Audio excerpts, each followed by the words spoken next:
자, 그리고 최근에 이재명 후보가 이 관심을 많이 받고 있는 내용이 하나가 또 있죠. 바로 부인 김혜경 씨의 낙상 사고 이야기입니다.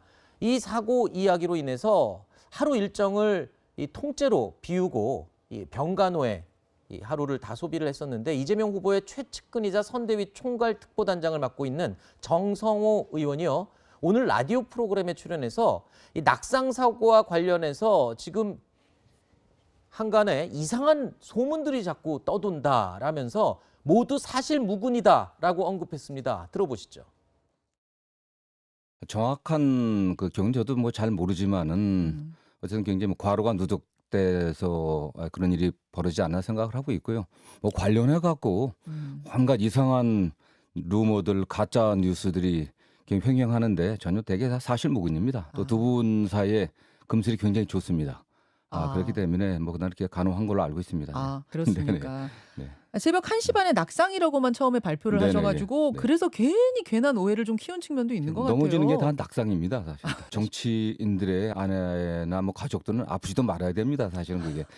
관련되면 이상하게 다 해석들 하니까 그런데.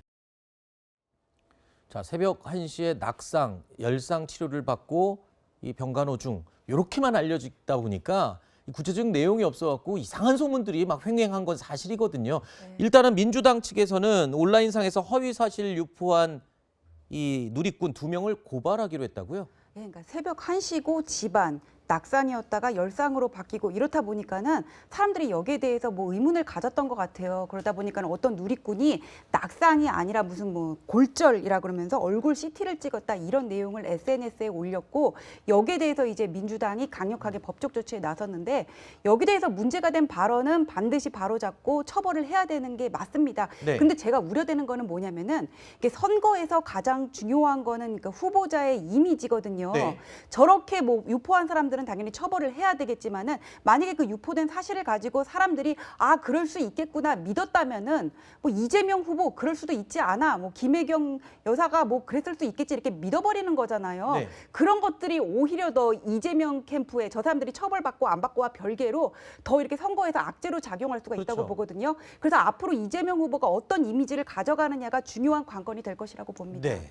저는 이제 이거는 강력하게 대응 안 할 수가 없어요. 그렇죠. 왜냐하면 계속 또 이 얘기가 만들어지는 거잖아요. 네네. 이런 상황이 제가 볼 때는 뭐 윤석열 후보 측에 이런 일이 있었다면 동일하게 했을 거라고 저는 봐요. 네네. 왜냐하면 이게 인터넷상에서 퍼지는 걸 막을 수가 없습니다. 도저히 지금 네. 현재로는. 그러니까 그거를 막을 수 없는 상황에서는 적극적으로 대응 안 하면 그냥 괜히 의혹이 의혹을 낳아요. 그러니까 그렇죠. 사실관계 확인이 안 되고, 이렇게 되면은 지금 전 전면에서 얘기했지만 이 후보에게 상당히 안 좋은 이미지가 생기는 거거든요. 네네. 그러니까 적극적으로 이건 대응할 수밖에 없는 사안이다 이렇게 보여집니다. 그런 분위기 있잖아요. 그 적극 대응을 하지 않고 가만히 있으면 마치 시인을 하는 걸로 사람들이 오해를 하는 그런 상황이 생길 수 있기 때문에 아마 강력하게 더 조치를 취한다고 그렇게 생각이 됩니다. 자,